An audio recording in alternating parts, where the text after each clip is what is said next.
Everyone, আসসালামু আলাইকুম। Welcome back to my new YouTube video. কেমন আছো তোমরা সবাই? আশা করি সবাই ভালো আছো। আলহামদুলিল্লাহ, আমিও ভালো আছি। চলে আসলাম একটা নতুন ভিডিও নিয়ে। আশা করি আজকের ভিডিওটা তোমাদের ভালো লাগবে। যদি আমার ভিডিওটা ভালো লাগে একটা লাইক দিয়ে সম্পূর্ণ ভিডিওটা কন্টিনিউ করার অনুরোধ থাকলো। তো সকালবেলা ঘুম থেকে উঠে চলে আসলাম ব্যালকনিতে কাপড় চোপড় নেওয়ার জন্য। গতকালকে বিছানার চাদরটা ধুয়ে দিয়েছিলাম, কিন্তু বৃষ্টির কারণে শুকায় নাই। এই কারণে সকালবেলা এসে নিয়ে নিলাম। এদিকে পাকঘরে চলে এসেছি রান্নাবান্না করার জন্য, কারণ এখন ইসরাতের বাবার জন্য সকাল সকাল রান্না করতে হয়, কারণ সে দুপুরের লাঞ্চ এখন নিয়ে যায় সকালবেলায়। এখন আর বাসায় আসে না, ওনার জন্য রান্না শুরু করে দিছে অলরেডি। আম্মু ভাত রান্না করার শেষ, এখন বাটিতে বেড়ে দিতেছে, কারণ উনি দুপুরের খাবার এখন অফিসেই করে, এই কারণে ভাত দিয়ে দিতে হয়। দুপুরের ভাত এখন সকালবেলা উনি নিয়ে যায়, এখন আর বাসায় আসে না। এদিকে ছোট বাবাটাও ঘুম থেকে উঠে গেছে, শিরিন তাকে রেডি করে দিতেছে। সে হচ্ছে সকাল 6টা বাজেই ঘুম থেকে উঠে যায় আমাদের মতো। সে এখন অলস না, সে হচ্ছে বড় মানুষের মতোই তাড়াতাড়ি ঘুম থেকে উঠে যায়। আমাদের তরকারি রান্না করাও হয়ে গেছে, কাঁকরোল টমেটো আলু দিয়ে হচ্ছে তরকারিটা ভুনা করেছি। ইসরাতের বাবার জন্য শুধু রান্না করেছি, ওনার জন্য গতকালকে মাছ কিনে এনেছিল, ফ্রিজ করে রেখে দিয়েছিলাম, আর মাছ 5টার মতো ভেজে রেখে দিয়েছিলাম, সেগুলো হচ্ছে সকালবেলা রান্না করে দিয়েছি শুধু। আর হচ্ছে ভেন্ডি ভাজি করে দিব ওনার জন্য, শুধু এখানে 10টা-12টার মতো ভেন্ডি নিয়েছি, পেঁয়াজ দিয়ে শুধু ভেজে দেবো। ইসরাতের বাবা আবার ভেন্ডি ভাজিটা খুব পছন্দ করে, এই কারণে হচ্ছে তাকে ভেন্ডি ভাজি দিয়ে দিই। মানে সবসময় মানে ভেন্ডি ভাজিটাই বেশি দেওয়া হয় একটু, কারণ সে একটু ভেন্ডি ভাজিটা পছন্দ করে। তারপর আবার খুব তাড়াতাড়ি রান্নাও হয়। এদিকে আম্মু হচ্ছে আটা নিয়েছে, আটাটা গোলাতে গিয়ে নরম হয়ে গেছে, যার কারণে একটু দেরি হয়ে যাচ্ছে আজকে। তো ভেন্ডি ভাজিটাও এখন হয়ে গেছে, এখন ইসরাতের বাবার জন্য খাবার রেডি করব। এই যে হয়ে গেছে ভেন্ডি ভাজি, এখন বাটিতে দিয়ে দিব। ওদিকে তরকারি এবং ভাত বেড়ে দিয়েছি, এখন ভেন্ডি ভাজি দিয়ে ইসরাতের বাবার খাবার রেডি করা হয়ে গেলে ইসরাতের বাবাকে দিয়ে দিব ব্যাগে করে। এখন ইসরাতের বাবা নিয়ে যাবে ব্যাগে করে, তাকে সকালে নাস্তা রেডি করে দিব। আমি রুটি ভাজতেছি, এদিক দিয়ে রুটি নিয়ে যাবে ছিল, সেদিকে ভাত রান্না করে দিয়েছে, বলছি না রুটি নেওয়ার দরকার নাই। তো এই যে তার খাবার রেডি করে দিয়েছি। আমার ভাই হচ্ছে ডিম দিয়ে খায়, সে আবার তরকারি দিয়ে খায় না। ওনাদের জন্য মাংস রান্না করেছিলাম, তো বলছিলাম মাংস নিবে নাকি, সে বলছে না মাংস নিব না। তো মাংস রান্না করেছি শুধু হচ্ছে রুটি দিয়ে খাওয়ার জন্য, ছোট ছোট টুকরা আলু দিয়ে মাংস রান্না করেছি। এদিকে বাবাইও ঘুম থেকে উঠে গেছে, বড় বাবাইটাও। তো 3 ভাই বোন ঘুম থেকে উঠে গেছে। আমার মেয়েটা আবার সকালবেলা ঘুম থেকে উঠলে একটু খ্যান খ্যান করে, জানি না কেন। সে সকালবেলা ঘুম থেকে উঠলে সবসময় একটু খ্যান খ্যান করে।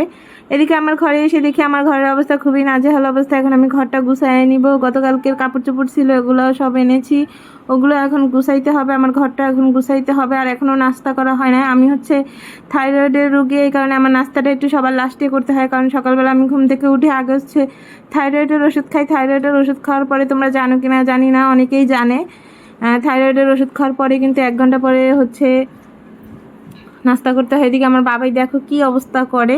আমি এই যে কাপড় চোপড়গুলো গুছাই নিছি, এখন আমি ড্রেসিং টেবিলে রেখে দিব কাপড় চোপড়গুলো। বাচ্চাদের এরকমই অবস্থা হয়, কখনো বাচ্চাদের সামনে কাপড় চোপড় রেখে যাবেন না, দুর্ঘটনা ঘটে যেতে পারে। তো এখন আমি এটা রেখে দিব হচ্ছে আমার ওয়ারড্রবের ভিতরে। এগুলো গতকালকে গুছাই ফেলছিলাম সব, এগুলো আর কি 2 দিন পর পরই গুছাই, তারপরেও এলোমেলো হয়ে যায়, জানি না কেন। তো এই যে আমার ঘর গুছানো শেষ। এই ঘর হচ্ছে 1 ঘন্টা থাকবে কিনা গুছানো জানি না। বাবাইটা মাঝখানে শুয়ে আছে, ওইদিকে শিরিন আর আম্মু করা বাসা শুরু করে দিয়েছে, কিন্তু আমি এখনও নাস্তাই করি নাই। দুপুরে রান্নার প্রস্তুতি শুরু হয়ে গেছে, কিন্তু আমার এখনও নাস্তাই হয় নাই। তো এখন আমি চলে যাব নাস্তার জন্য। প্রথমে হচ্ছে আমি চিয়া সিড খাবো, তারপরে হচ্ছে নাস্তা খাবো। আগে হচ্ছে আমার চিয়া সিড খেতে হবে। এদিকে আমার মেয়েকে আগে খাওয়াই নিতেছি। আমার মেয়েকে খাওয়াইতে গেলে এতটা কষ্ট হয়, মানে কি বলবো, কোনো বলার ভাষা নাই। মানে জানি না কেন এমন হয়, সবার এমন হয় কিনা জানি না। সকালবেলা খাওয়াইতে এতটা কষ্ট হয়, দুপুরবেলা রাতে কোনো রকম খাওয়ানো যায়, কিন্তু সকালবেলা খুবই কষ্ট হয়ে যায়। দুপুরে আবার খাওয়ানো যায়, নুডলস রান্না করে দিলে আবার সে নিজে নিজেও খায়, একা একাও খেতে চায়, কিন্তু সকালবেলা ঘুম থেকে ওঠার পরে মানে কিছুই খেতে চায় না। তো একটা কলা দিয়েছি খাওয়ার জন্য, মানে কত ছোলার বলে কৌশলে কত কি বলে যে খাওয়াইতেছি। তারপর আবার দেখেন নিচে নামছে, গাড়ি চালাইতেছে আর খাইতেছে। একটা কলা সে 1 ঘন্টা বসে খাইতেছে। যাই হোক, তার বাবার কাজ শেষ, তার বাবা চলে গেছে খাওয়া দাওয়া করে, এখন তাকে খাওয়ানো শেষ, এখন হচ্ছে আমার পালা। তো এই যে আমি চিয়া সিড নিয়েছি, এখন গরম পানি দিয়ে এখন খাবো। তারপরে হচ্ছে গরুর দুধের চা, আবার ওষুধ নিয়ে নিয়েছি, আবার নাস্তাও সামনে নিয়ে নিচ্ছি। এই যে আমার সকালের নাস্তা। এখন আমি খাওয়া দাওয়া করে তারপর দেন রান্নায় চলে যাব রান্না করতে। তো এখন আমি আগে খেয়ে নিই, চিয়া সিডটা আগে খাবো, তারপরে হচ্ছে নাস্তা খাবো। তো চিয়া সিডটা খেয়ে নিয়েছি, এখন হচ্ছে নাস্তা খাবো। তো এখানে মাংস দিয়ে আমি সবার লাস্টে খাইতেছি, যেহেতু আমার একটু বেশি পড়েছে। এখানে অনেকগুলো মাংস আছে, তরকারি আছে, সব খেতে হবে, না হলে ফেলে দিতে হবে। অল্প একটু থাকলে তো আর এই জিনিসটা কেউ খায় না, লাস্টে ওগুলো ফেলে দিতে হয়, এমন অবস্থা হয়। তো আমি খাইতেছি, আর আমি হচ্ছে গরুর দুধের চা খাই। সবাই হচ্ছে এমনি দুধ কিনে এনে তারপরে বানায় খায়, আম্মু আর আমার হচ্ছে ভাই বউ। আর আমি হচ্ছে গরুর দুধের চাটা খাই, কারণ যেহেতু আমি হচ্ছে ওয়েট কমাইতেছি এই কারণে। তো ইসরাতের জন্য এখন আবার কোয়েল পাখি ডিম সিদ্ধ করতে দিলাম। আজকে নুডলস রান্না করব না। আম্মু এদিক দিয়ে হচ্ছে চুলাটা মুছে নিতেছে সুন্দর করে। চুলাটা একটু ময়লা হয়েছে, গরুর দুধ পড়ছিল চা বানাইতে গিয়ে, আবার গতকাল হচ্ছে ডাল রান্না করতে গিয়ে ডালও পড়ছিল, এই কারণে চুলাটা পরিষ্কার করে নিতেছে। আর ইসরাতের জন্য হচ্ছে ডিম আনাইছিলাম, 4 আলির ডিম আনাইছিলাম, তো 1 আলি সিদ্ধ করতেছি। ইসরাত আর আবরাসান খাবে। এদিকে এই যে কোটা বাছা কিন্তু শুরু করে দিছে ওনারা শাশুড়ি বউ মিলে। তো ওনারা কোটা বাছা শুরু করে দিছে, আমি হচ্ছে রান্না করব। তো চিচিঙ্গা ভাজি করব আলু দিয়ে ডিম দিয়ে, আর কি কি রান্না করব তোমাদের সাথে শেয়ার করব। তো এই যে কোটা বাছা শুরু করে দিছে, আর ছোট বাবাইটা হচ্ছে ঘুমাইতেছে। তো ওকে ঘুম পাড়ায় যদি, তাহলে আমরা কোনো রকম কাজ করতে পারি। আর যদি ও না ঘুমায় তাহলে আমাদের কাজ করতে কষ্ট হয়ে যায়। তাহলে কেন কাজ করতে কষ্ট হয়? কারণ ওকে একজনকে রাখতে হয়, তাহলে আমাদের 2 জনকে কাজ করতে হয়। আর যদি ও ঘুমায় তাহলে আমরা 3 জনই কাজ করতে পারি। তো চিচিঙ্গাটা হচ্ছে ছুরি দিয়ে ছাঁচলে কি হয়, তাড়াতাড়ি হয়, তাহলে এটা মানে পরিষ্কার হয় তাড়াতাড়ি। ইসরাত আর আবরাসান খেলাধুলা করতেছে, ওর জন্য ডিম সিদ্ধ করেছিলাম, তো ডিমগুলো এখন সিলে নিব। ইসরাত দেখছে আমাকে ডিমগুলো সিলতে, এখন ও বলতেছে ও সিলবে, ও আবার ডিম সিলতে পারে খুব সুন্দর করে। আম্মু ডিমগুলো আনছে, ডিমগুলো একটু ভালো না। আম্মু বলতেছে দোকান থেকে নাকি মাত্র এই ডিমগুলো নামাইছে, ওনারাও কিনে আনছে, কিন্তু ডিমগুলো সব ছিল ভাঙ্গা। কিন্তু আমি আনতে বলছি, এই কারণে আম্মু নাকি আনছে, নাইলে নাকি আনতো না, আমি যদি রাগ করি এই কারণে। তো ডিমগুলো একদম ছোট ছোট ছিল, আর ভালো ছিল না ডিমগুলো। তারপরও এখন কি করব, যেহেতু নিয়ে আসছে এই কারণে সিদ্ধ করে দিলাম। তো এগুলো দিলে ওরা 2 জনই খাবে, 2 জনে মিলেই খাবে। ইসরাত হচ্ছে কোয়েল পাখির ডিমটা আবার একটু পছন্দ করে, আবরাসানও পছন্দ করে। বড় ডিমটা আবার খায় সাদা অংশ, কিন্তু কুসুম আবার খায় না। এই অবস্থা, মানে একটা জিনিসের একটা সাইড থাকেই, এই আর কি অবস্থা। তো এই যে আমরা হচ্ছে বড় ডিম রান্না করব। ডিম সিদ্ধ দিয়ে দিলাম এখানে, আর এই যে ভাতের চাল ধুয়ে নিয়েছি, এখন ভাতের চালটা দিয়ে দিব। পানিটা গরম হয়ে গেছে অলরেডি, তো আমি ভাতের চালটা দিয়ে দিতেছি। পানিটা ঝরে গেছে, 1 হাত দিয়ে দিতেছি, এই কারণে একটু প্রবলেম হইতেছে। তো দিয়ে দিলাম। আর ডিমের ভিতরে হচ্ছে লবণ দিয়ে দিচ্ছি যেন তাড়াতাড়ি সিদ্ধ হয়ে যায় ডিমটা, এই কারণে লবণ দিয়ে দিবেন ডিমের ভিতরে, দেখবেন ডিম তাড়াতাড়ি সিদ্ধ হয়ে যাবে। আর এদিকে চিচিঙ্গা আলু কাটা হয়ে গেছে, টমেটো কাটা হয়ে গেছে। এখন আমি চিচিঙ্গাটা সিদ্ধ করতে দিয়ে দিব। চিচিঙ্গাটা সুন্দর করে ধুয়ে নিব প্রথমে, তারপরে সিদ্ধ করতে দিয়ে দিব। আম্মু আবার গেছে বাহিরে, মানে রান্না করতে এসে দেখি হচ্ছে লবণ শেষ। ডিম সিদ্ধ করতে গেছি, ডিমে লবণ দিছি, লবণ নাই। এখন গেছে লবণ আনতে, 2 পদের 1 পদেরও লবণ নাই। এখন মা গেছে বাহিরে আবার লবণ আনার জন্য। তো আমি এই ফাঁকে হচ্ছে বলতেছি তো চিচিঙ্গাটা সিদ্ধ দিয়ে দেই, যেহেতু লবণ নাই। তো আমি এখন চিচিঙ্গাটা সিদ্ধ দিয়ে দিব, আর ডালও বসাই দিব ইসরাত আর আবরাসানের জন্য। তো প্রতিদিন ডাল রান্না করতে হয়। তো ডালটা আমি বসাই দিতেছি, ডালটা ভালো মতো ধুয়ে নিতেছি প্রথমে। এখন আবার টমেটোর নাকি দাম বেড়ে গেছে, কিছুদিন আগে টমেটো মানুষ 10 টাকা কেজি ডেকে ডেকে বিক্রি করছে, এখন আবার নাকি টমেটো এখন 60 টাকা 70 টাকা কেজি হয়ে গেছে। আম্মু বলতেছে আগে তো টমেটো বেশি দিয়ে ডাল রান্না করতাম, এখন টমেটো বেশি দেওয়া যাবে না, 1-2টা টমেটো দিয়ে রান্না করতে হবে। আর প্রতিদিনই ডাল ফেলে দিতে হয়, কারণ ডাল প্রতিদিন রান্না করি, তো এই কারণে সবাই খেতে চায় না, শুধু ওদের 2 জনকে 2 বেলা খাওয়াই। তো ডালটাও সিদ্ধ দিয়ে দিলাম। এদিকে আমার ডিমটা সিদ্ধ হয়ে গেছে, তো একটা ডিম হচ্ছে ফেটে গেছে, বুঝতে পারি নাই, হয়তো বা ডিমটা ভালো পড়ে না এই কারণে। তো আমি ডিমটা হচ্ছে সিলে নেব সুন্দর করে, ডিমগুলো সব সিলে নিতে হবে, তারপরে ভাজবো ভালো করে। ডিমটা আগে সিলে নেই। তো ডিমগুলো আমার ছিলা হয়ে গেছে প্রায়, এখন ডিমগুলো হচ্ছে ভেজে তারপরে হচ্ছে ডিমগুলো শুধু টমেটো দিয়ে ভুনা করব। আর প্রতিদিন সকাল হলেই হচ্ছে রান্নার একটা টেনশন ঢুকে যায় আমার মাথার ভিতরে, যে আজকে কি রান্না করব কি রান্না করব। এদিকে কুটা বাছা সব হয়ে গেছে, লাউ রান্না করব চিংড়ি মাছ দিয়ে। আম্মু হচ্ছে বাজার থেকে চলে এসেছে, এই যে লবণ নিয়ে চলে এসেছে। আমি লবণগুলো হচ্ছে ডিব্বায় সব ভরে নিতেছি। ডিব্বাগুলো আবার সব ধুয়ে 2টা ডিব্বাই ধুয়ে দিয়েছি। তো 2 ডিব্বায় 2 রকমের লবণ ঢেলে নিতেছি, একটা হচ্ছে চিকন লবণ, একটা হচ্ছে মোটা লবণ। মোটা লবণ হচ্ছে মাছ ধোয়ার জন্য আর তরকারি রান্না করার জন্য, আর চিকন লবণ হচ্ছে ভাত খাওয়ার জন্য। এই যে মোটা লবণ, চিকন লবণটাও ঢেলে নিলাম, এখন মোটা লবণটাও ঢেলে নিলাম। তো লাউ কোটা হয়ে গেছে, এগুলো এখন এই যে ডিম ভেজে নিছি, এগুলো আমি একটা একটা করে রান্না বসাই দিব। তো চিচিঙ্গা হচ্ছে সিদ্ধ করে নিয়েছি, এখন চিচিঙ্গাটা ভাজি করব। তো একটু রসুন দিয়ে দিলাম, এখন পেঁয়াজ দিয়ে দিলাম, এটা ভালো করে ভেজে নিব। তো অনেকগুলো পেঁয়াজ দিয়েছি, পেঁয়াজটা এখন ভালো করে ভেজে নিতেছি, সুন্দর করে ভেজে নিব। আর চিচিঙ্গা কিন্তু আমরা হচ্ছে ডিম দিয়েই ভাজি করি সচরাচর, অনেক সময় হচ্ছে চিংড়ি মাছ দিয়েও ভাজি করা যায়। তো এক সাইডে হচ্ছে করে নিয়েছি পেঁয়াজটা, এখন হচ্ছে দুইটা কাঁচামরিচ দিয়ে দিলাম। আজকে হচ্ছে চিচিঙ্গার ভিতরে কাঁচামরিচ দিতে মনে ছিল না, একটা ডিম গুলায় নিলাম। তো ডিমটা এখন ভালো মতো ভেঙে নিব, ফাটিয়ে নিব।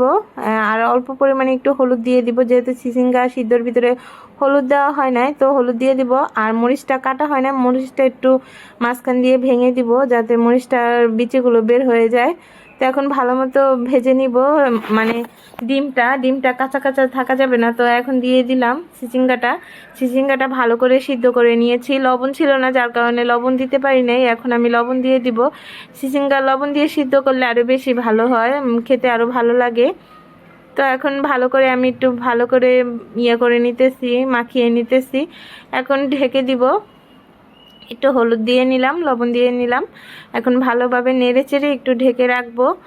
আর লাউ চিংড়ি মাছ দিয়ে রান্না করব। চিংড়ি মাছ নামিয়ে রাখছি ফ্রিজ থেকে, পানি দিয়ে ভিজিয়ে রাখছি।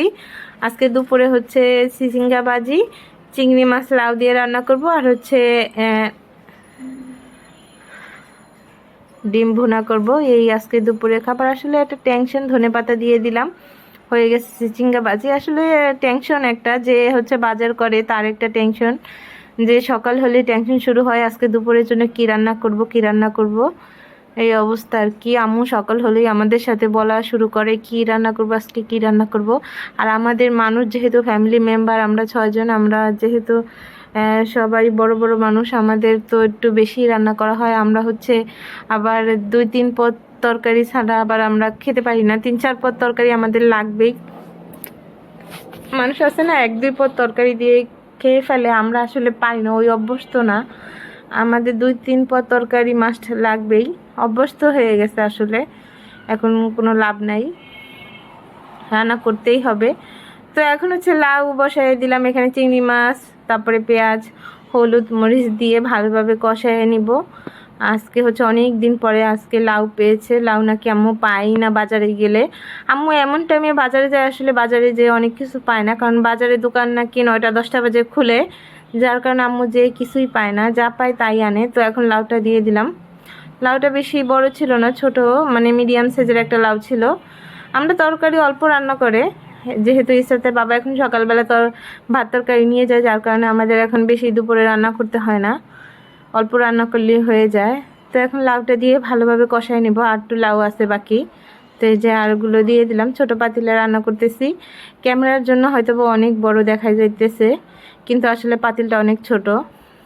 তো এগুলো হচ্ছে একদম চিমিয়ে দেখবেন অল্প একটু হয়ে যাবে লাউ, দেখা যাইতেছে অনেক বেশি, অল্প হয়ে যাবে লাউটা গোলে একদম। তো এখন কষায় নিব প্রথমে লাউটা, তো অন্য চুলায় দিয়ে দিব। এখন হচ্ছে ডিম বসায় দিব। তো ডিমের জন্য পাত্র দিয়ে দিলাম, ডিম হচ্ছে টমেটো দিয়ে ভুনা করব। আজকে আপনাদের সাথে রান্না শেয়ার করতেছি, আসলে দুপুরের জন্য আমরা কী কী রান্না করব আজকে। তো পেঁয়াজ দিয়ে দিলাম, শুধু পেঁয়াজ টমেটো দিয়ে ভুনা করব, যেহেতু পেঁয়াজটা একটু বেশিই দিব, পেঁয়াজ দিয়ে ভুনা করব। তো পেঁয়াজটা ভেজে নিলাম ভালোভাবে। এখন হলুদ মরিচ দিয়ে দিব। আর আম্মু রান্না করলে কি হয়, আম্মু হচ্ছে মরিচটা কম দেয়, একদম কম দেয়, আম্মু বেশি মরিচ দিতেই চায় না। আমি রান্না করলে আবার একটু ঝালটা একটু বেশি দেই, কারণ আমার একটু ঝালটা পছন্দ। এই কারণে আমি রান্না করলে সবাই বুঝে ফেলে যে আমি রান্না করেছি। তো হলুদ মরিচ সব কিছু দেওয়া হয়ে গেছে, টমেটো দিয়ে শুধু আজকে ডিমটা ভুনা করব, পেঁয়াজ টমেটো। তো মরিচ মশলা সব কিছু দেওয়া হয়ে গেছে, হলুদ মরিচ। এখন টমেটো দিয়ে দিব, দিয়ে আর একটু ভালোভাবে কষায় নিব। তো হয়ে গেল আজকের রান্না। বন্ধুরা, আজকে তোমাদের সাথে এতটুকুই রেসিপি শেয়ার করলাম, সকাল থেকে দুপুর পর্যন্ত কি কি করলাম তোমাদের সাথে শেয়ার করলাম। অবশ্যই সম্পূর্ণ ভিডিওটা দেখেছো তোমরা, কেমন হয়েছে অবশ্যই কমেন্ট করে জানিয়ে দিও। ভালো লাগলে অবশ্যই একটা লাইক দিয়ে দিও, নতুন হয়ে থাকলে অবশ্যই আমার চ্যানেলটা সাবস্ক্রাইব করে দিও, পাশে থেকো। ভালো লাগলে অবশ্যই কমেন্ট করে জানিয়ে দিবা কেমন হয়েছে। কোনো অংশ যদি ভালো লেগে থাকে আমার ভিডিওর অবশ্যই কমেন্টে জানিয়ে দিবে। তো আমি ঘরটা ঝাড়ু দিয়ে নিয়েছি, যেহেতু আমাদের রান্নাবান্না শেষ, এখন ঘর ঝাড়ু দিয়ে ঘরটা মুছে নিব। তারপরে দেন আমাদের সকালের কাজকর্ম শেষ, আমরা গোসল করে নিব। তারপরে দুপুরে খাওয়া দাওয়া, বাচ্চাদের খাওয়া দাওয়া। তো ঘর ঝাড়ু দিয়ে ঘরটা মুছে নিব। তো আজকের ভিডিওটা এই পর্যন্তই। সবাই ভালো থাকবেন, সুস্থ থাকবেন। ভিডিওতে কোনো ভুল ত্রুটি হলে সবাই ক্ষমার দৃষ্টিতে দেখবেন। আল্লাহ হাফেজ, আসসালামু আলাইকুম।